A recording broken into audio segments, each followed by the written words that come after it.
Hello and welcome to the course number 7. Idea validation, key resources, data collection and analysis. The content will be idea validation from 3 different aspects: marketing, design and production realization aspect. Key resources, data collection and analysis. We have come to the point where the interesting part starts. This is the first step to a successful business and can be the starting point of your company in the future. We have to check the ideas and find out if they have the potential for start up the successful business.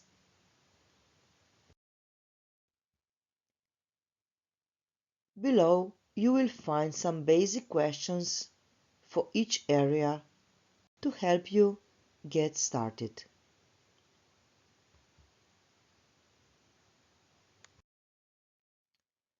Let's start with the idea validation.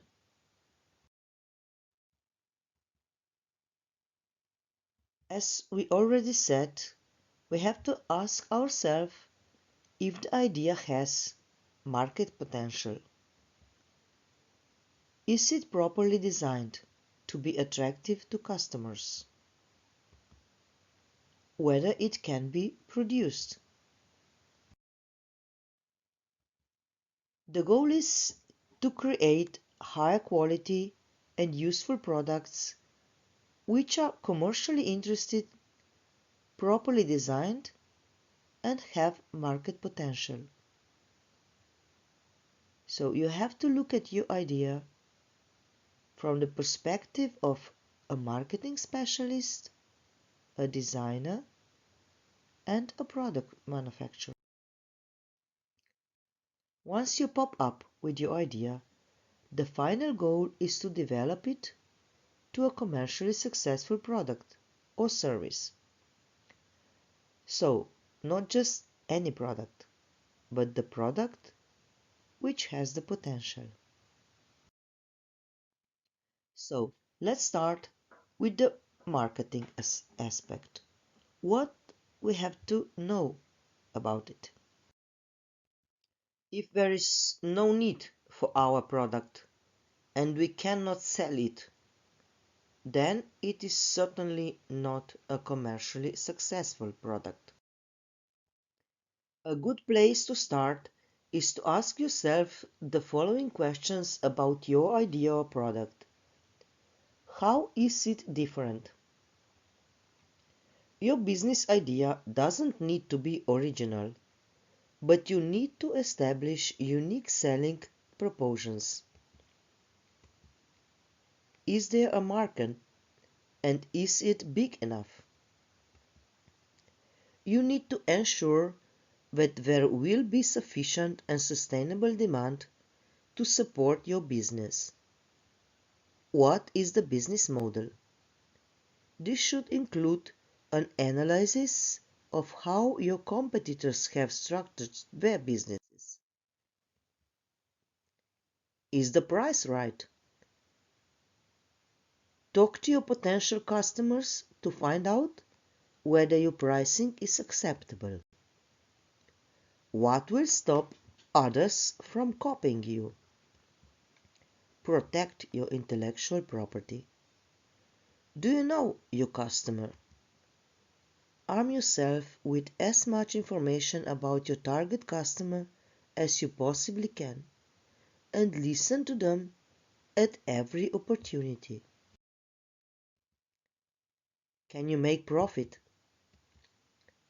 How much will it cost to produce your idea? How much do you need to sell to make profit and not only to cover your costs? Is this achievable? Do you have sufficient funding to get started? You need enough cash to support yourself and your business until it becomes sustainable.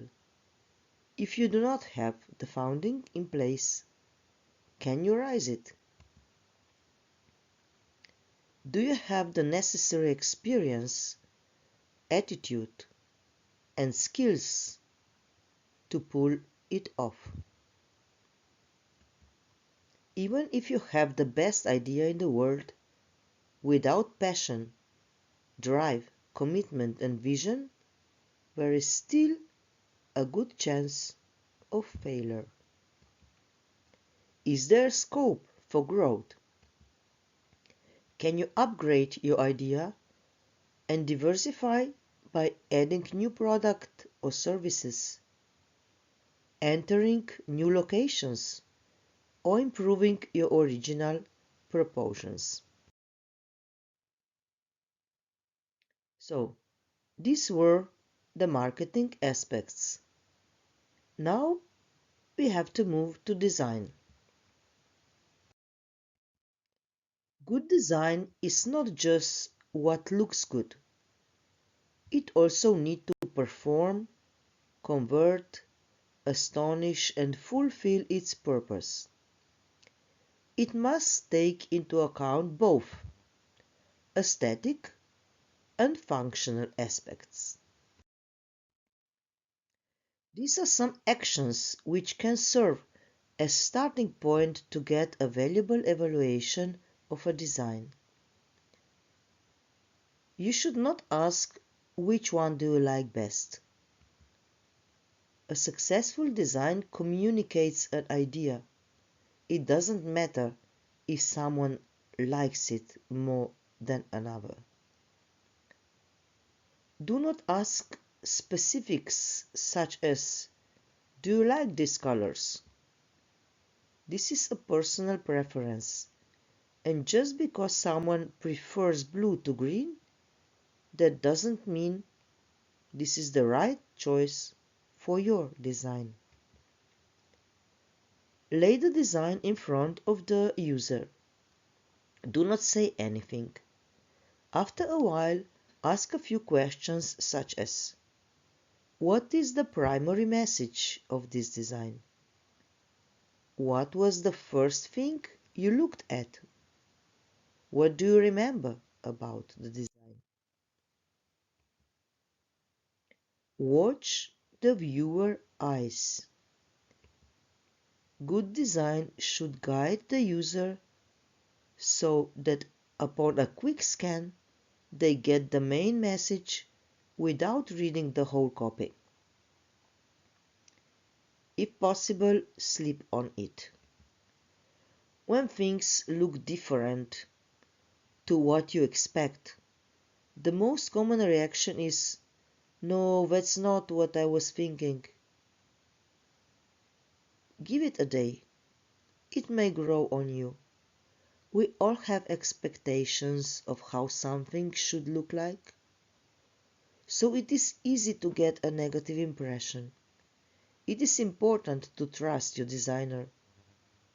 Ask yourself if it represents the brand and communicates the message effectively. If design is not the area of your profession, look for experts that can help you with useful knowledge and include them into your team. So let's move on to the production aspect. Of course, some of you should have the services as the business idea, but never mind. You just keep moving on with product or service and use what you need from this chapter. Even a good idea is of no use if it cannot be produced in a way that benefits the user. This is therefore a key question at this stage. Can we produce it? Who can produce it? What is the best material to use? So usually we follow the 12 steps from product concept to manufacturing. Step 1. Product concept. Think about what you want your product to be. What is its purpose? And who will use it? Create sketches and notes of your initial concept. Then research. There are two important things to research at this stage. The first one is demand. Secondly, are any similar products already out there? Then the product design development follows.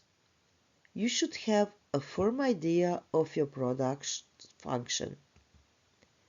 Think about how strong and long-lasting your product will be. How reliable is the product? What will be the manufacturing costs? What materials do you need to produce it? Research and development of the final design. Keep changing your design as much as necessary. Include dimensions and materials and develop the design to a high standard, including all the important details. Computer-aided design can help you. This process uses 3D rendering software in order to produce a computer model of your final design. This can help to reveal any potential issues that were not evident from the product design itself. Take this opportunity to return to the final design stage and deal with the problems.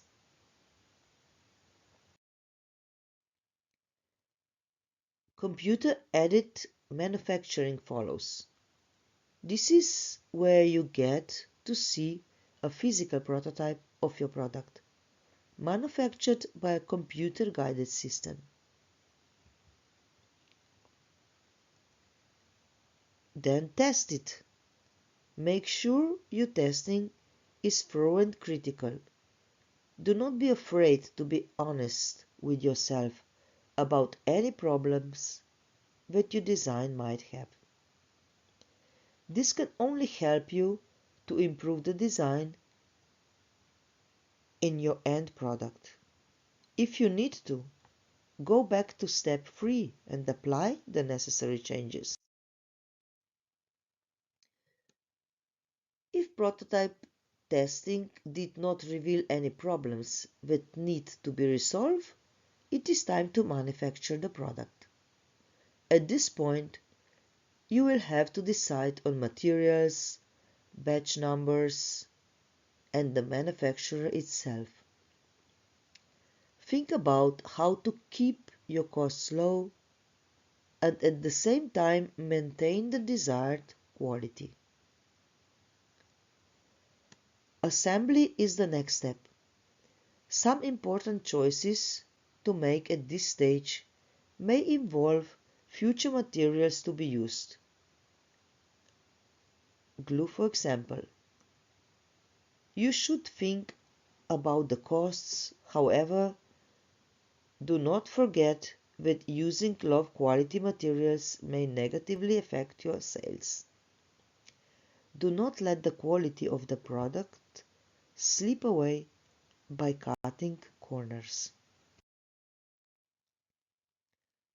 Feedback and testing follows when your product has been manufactured and assembled. You can continue testing it rigorously. There are many ways to do this. You can assemble focus groups. You can ask your family or friends about it, etc. In any case, make sure you always take note of the feedback and allow for free and honest criticism. Step 11. Product development. Check the details once again. Take your time and make it right. And we are at the end, the final product. Now you have the final product. It is time to turn your attention to marketing and the practical side of getting it into the hands of the customers. The more you sell, the more you can afford to invest.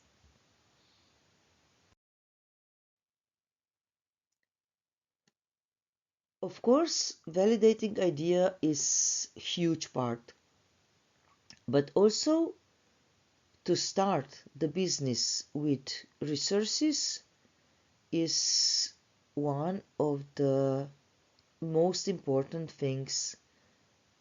To put the resources together is also the issue. As an entrepreneur, there are so many things you need to consider when starting up a new business.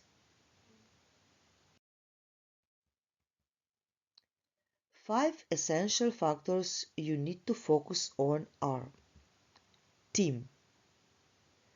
Good startup team makes things easier. Product should be unique and useful. Market. The size of it is important. Can it grow?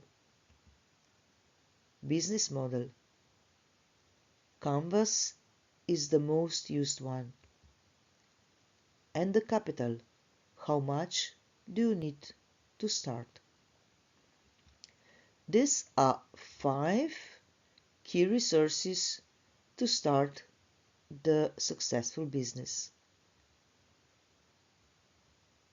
At that point, we just acknowledge them, and a lot of additional material you can find in the text of this chapter, and also it will be the topic of next chapters.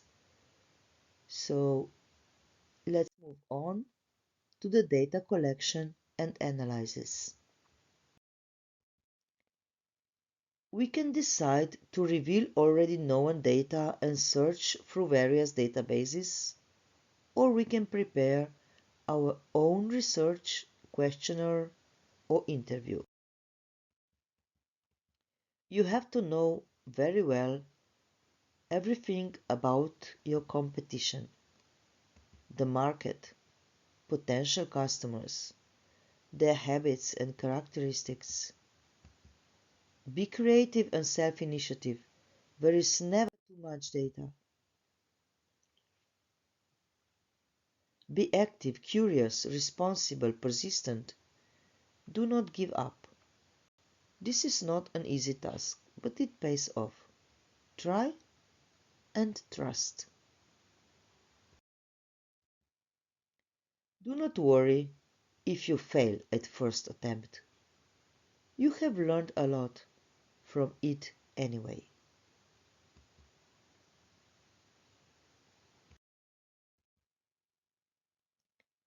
Go ahead with curiosity and let your findings illuminate the way. You can research more in the additional material. Good luck and thank you.